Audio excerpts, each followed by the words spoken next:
NUI Galway. Anatomy.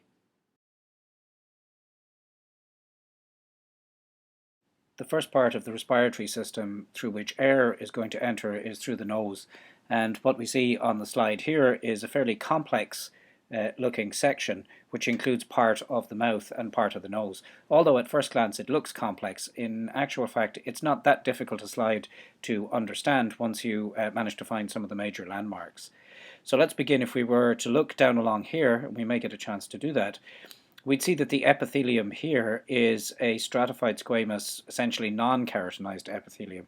And this is actually the oral cavity that the pointer is in, and this is the roof of the mouth, particularly this is the soft palate part of the roof of the mouth. The structures we can see here and here and here are teeth.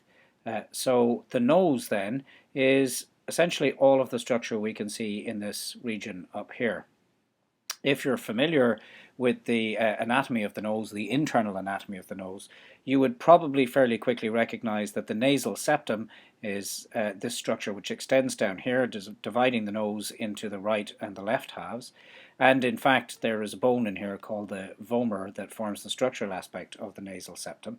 And you might also recognize that there are three structures which protrude in from the lateral walls of the nose into the nasal cavity, and these are called the nasal conchae. And here's the superior concha here, which is the second largest. The middle concha is here, which is the largest of the conchae, and the inferior concha is down here, which is the smallest of them. And the same on this side, inferior concha, middle concha, and superior concha.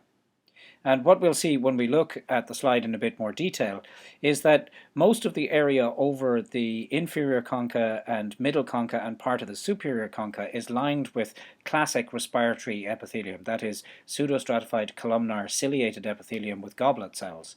And it's only really when we proceed into the upper parts of the nose, and particularly the upper posterior parts of the nose, in the area of the superior concha and the midline septum, and it's in this region here that we'll see the so-called olfactory epithelium, which is the epithelium that's responsible for detecting odors in the air that's been inspired. So now let's begin by taking a look. To begin with, first of all, we'll zoom into this region here and confirm that this is in fact oral mucosa, stratified squamous non-keratinized epithelium.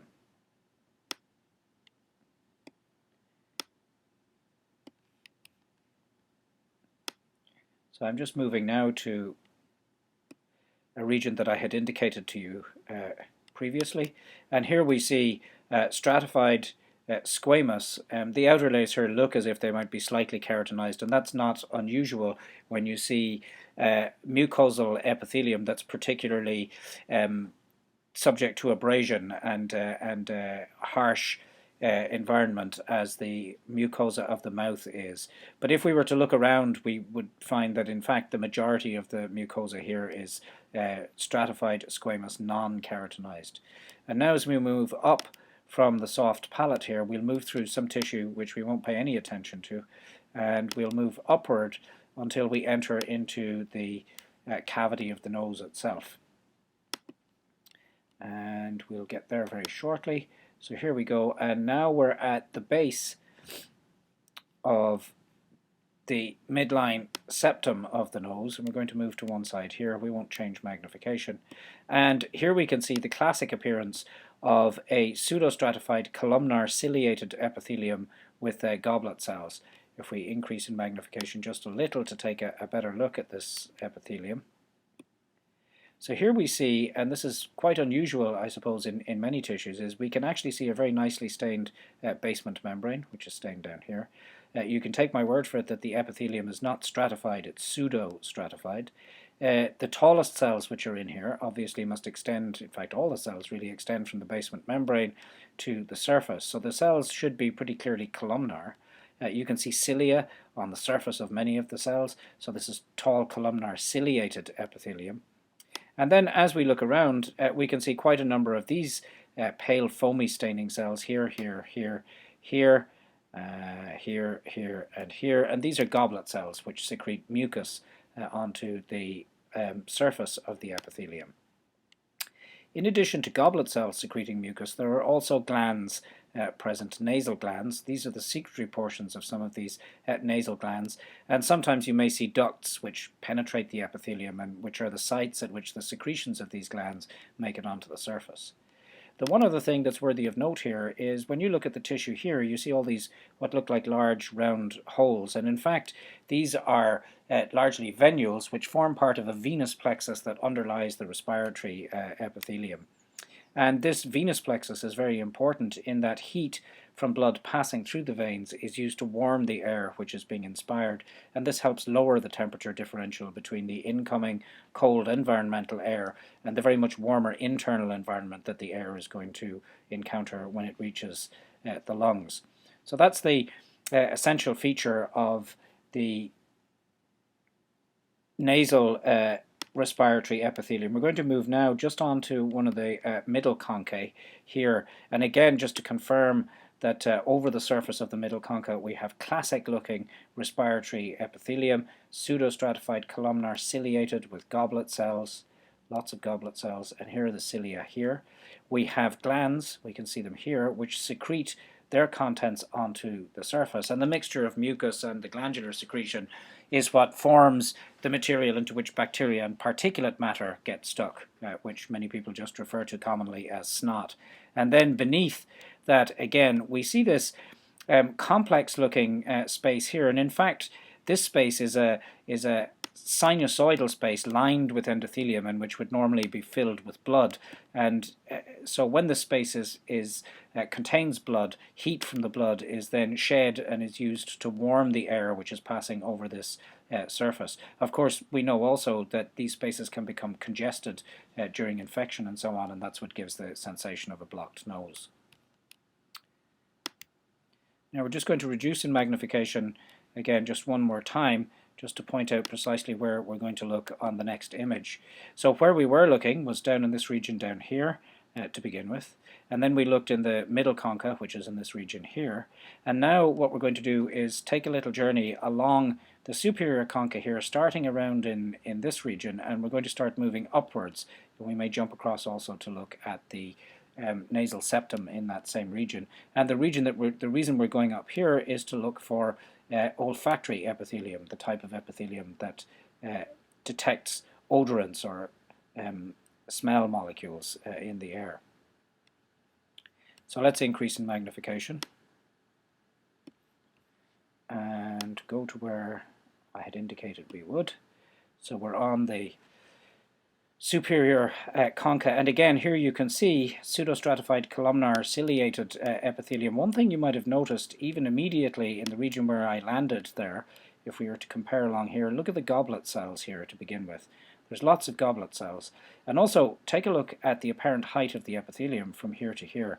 And now as I move further up into the deeper recesses of the nasal cavity, you might notice that if we look at the epithelium here, first that the number of goblet cells is reduced, although there are still occasional goblet cells. And secondly, as I begin to move up, the height of the epithelium appears to enlarge somewhat, so it appears to become taller, and the number of cell nuclei which one can see as components of that pseudostratified epithelium appears to increase. In other words, the epithelium appears to increase somewhat in complexity. So we're going to continue going upward, and again I would point out to you these large spaces here which are vascular spaces. They're sinusoids, venous vessels, which would be engorged with blood in the living animal. This happens to be a monkey nose that's been sectioned here. So we're going to move right up to the top part of the nasal cavity, near the top of the nasal concha, and perhaps now you can see here a very much different, much taller height to the epithelium. There are ciliated cells present, and we'll see these. Perhaps we can zoom in a little on this. But you'll notice that there aren't any goblet cells present. There are also these structures which are called Bowman's glands, and you often see the ducts of these glands opening to the surface. The secretory portions of them are these structures that we see here and say here, underlying the olfactory epithelium. And these Bowman's glands secrete a very watery substance onto the surface of the epithelium, which dissolves odorant molecules and makes them easier to detect by the specialized olfactory neurons. Olfactory neurons are very difficult to see, but sometimes you can get a sense of where they are. They're quite tall cells by looking for areas where the cilia appear to be absent from the surface epithelium, and the olfactory neurons will often stain as, or fail to stain, and appear as sort of pale staining structures. There's probably one long one here. That might be the nucleus of one. And if we look along, we may see others and we may not see others. I'm just going to move to the other side of the nasal cavity now, to the nasal septum. And here again, we're going to look at the epithelium, and we can see that very few goblet cells. Here are the Bowman's glands. This is just some material left over from the staining.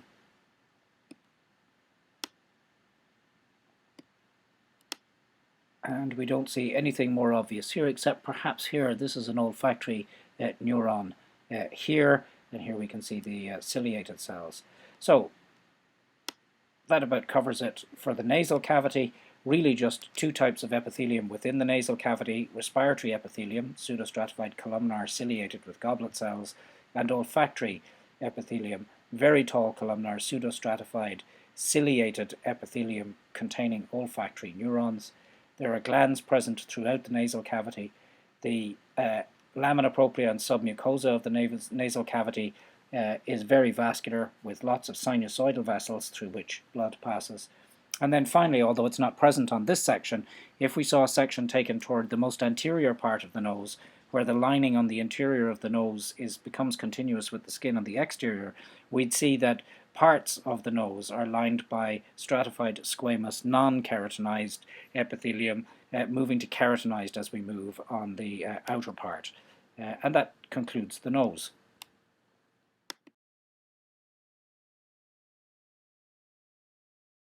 Depending on the virtual microscope you're using and on the specific slide that you may be looking at on a given virtual microscope, sections of the larynx can appear quite complex.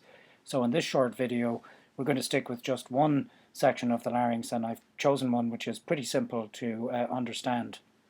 This is a static picture of the particular larynx section that we're going to look at, and what I wanted to do was simply to orient you on the section as to where various things are, and then we can look at the section in a little more detail. So to begin with, this section is oriented in such a way that the pharynx, or the oral cavity, is located on the side which I've indicated here, and the trachea, or the windpipe, the air passes through the larynx and down into the windpipe, is located on this side. Now, where I'm placing the label trachea is not the trachea, but it's the side of the larynx that connects with the trachea. And then the important structures to see in the larynx, at least from a histological perspective, are the vestibular folds, or false vocal folds, and the vocal folds, or true vocal cords. And these are lined by normally two different epithelia. The vestibular fold is lined by pseudostratified columnar ciliated epithelium with some goblet cells, classical respiratory epithelium. And the true vocal cord, or vocal fold, is lined by stratified squamous non-keratinized epithelium. However, depending on the slides that you're looking at and which species of animal they've been taken from, it may be that you'll see that much of the larynx, including the vestibular folds or false vocal folds, are covered with stratified squamous non-keratinized epithelium as well. So in the larynx which we're looking at just now, the vestibular fold is this projection which we can see here where I've put the label, and then the vocal fold, or the vocal cord, is where I've put the label here. So it's just in this region, just along here and a little further down here, as we'll see. The area between the vestibular fold and the vocal fold is called the vestibule of the larynx, so this area here, and this is prolonged and extends upwards behind the vestibular fold, extending quite deep into the structure of the larynx. So in this region, as it extends back up in here, and this is called the sinus, or the ventricle of the larynx, and I'll just drop a label on that to indicate to you where that is. So here we have the false vocal fold, or vestibular fold. Here we have the true vocal fold, or vocal cord, and the space between them, the vestibule of the larynx. One other thing which is really obvious that distinguishes the vestibular fold from the vocal fold is the presence of these structures here, which we'll look at in more detail in a moment, and these are glands, mixed mucus and serous glands, which secrete onto the surface of the vestibular fold. There are very few, if any, glands at all, none visible here on the vocal fold itself. As we move now from the static image to the virtual microscope, you'll see the image is going to rotate to the right by about 90 degrees. The section which was taken. This appears to be a sagittal section taken through the larynx, and so the head or mouth side would be on this side of the slide, and the tracheal or lung slide would be on this side of the slide. We're only looking at one half of the larynx, and so I'm going to take the pointer and I'm going to move the pointer down along the laryngeal epithelium. And here, as we move along this epithelium here, we're moving over now where the tip of the pointer is, one of the vestibular folds or false vocal folds. And then that dives down into the sinus of the larynx, one of the sinuses of the larynx. And then the epithelium returns back out and now is passing over the surface of one of the true vocal folds or the vocal cords. And we'll see the epithelium changes over the vocal cord like this and extends down, and then now we've passed over the vocal cord itself and we're now moving through the lower part of the larynx and eventually on to the trachea. A couple of things which are worth noting if we increase magnification just a little bit on the slide as it stands just here. One thing that's worth having a look at, if you have the time, is to look at these laryngeal glands which are found in the submucosa and extend quite deeply. And you'll find these, in particular, you find them on the proximal side, so on the vestibular fold side, with a large collection of them on the vestibular folds here. Some of these glands associated with the laryngeal sinus. You'll notice that there's a region that's very free of glands and in which the lamina propria and submucosal tissues appear to change, at least their staining characteristics do. And this is the area over the vocal fold itself. And then once we get the transition off the vocal fold and back down into the distal part of the larynx, where the epithelium will transit back to respiratory epithelium, we see again the glands begin to reappear. So now the important things which we wanted to see here were the epithelium that overlies the vestibular folds, so here, and the epithelium overlying the vocal cord or vocal fold, which we'll see here. So now if we zoom in a little bit so that we can examine that epithelium in a bit more detail. And perhaps what we'll do is just look for comparative purposes. Remember, here's the false vocal fold or vestibular fold, and here's the true vocal fold or vocal cord. And if we increase in magnification, even at this magnification, it should be apparent that the epithelium here is a modified version of a pseudostratified columnar ciliated epithelium with goblet cells. This tissue isn't particularly well preserved, so the epithelium doesn't look as nice as it might. Whereas over the true vocal fold, we can see here the region in which we begin to get this transit from respiratory epithelium to stratified squamous non-keratinized epithelium overlying the fold itself. If we follow down into the laryngeal sinus, we'll see that virtually all of the laryngeal sinus, as we drop down into it, is lined by a pseudostratified columnar ciliated epithelium with goblet cells, in other words, respiratory epithelium. And as we move on the opposite side and come out of the laryngeal sinus and move over the vocal fold itself, you can see that it's very apparent that the vocal folds are covered with stratified squamous non-keratinized epithelium. There's some moderately dense connective tissue that's found beneath the epithelium. It's quite vascular. We can see small blood vessels here even at this low magnification. What we can't see is the proportion of elastic fibers that are present because the tissue isn't stained for elastin. And then as we follow over the surface of the fold itself and continue on down into the distal aspect of the larynx, we can see that the stratified squamous non-keratinized epithelium begins to undergo a transition or change in about this region here. And if we continue down, what we'll find is that as we move further down towards the trachea or into the distal end of the larynx, we start to see some cilia appearing on some of the cells here. And we also see some of these glands, these laryngeal glands that begin to appear. And then the further toward the trachea we go, the more the epithelium begins to resemble a classic respiratory epithelium. For your purposes, the giveaway here, of course, is the presence of the ciliated cells. One thing that you may notice is that the number of goblet cells doesn't seem to be very large, and that's because the number of goblet cells increases as we move further away from the laryngeal glands. In the larynx itself, it's the laryngeal glands that supply most of the mucus and liquid material that's required to maintain the integrity of the epithelium. Here again we see the ciliated epithelium particularly well.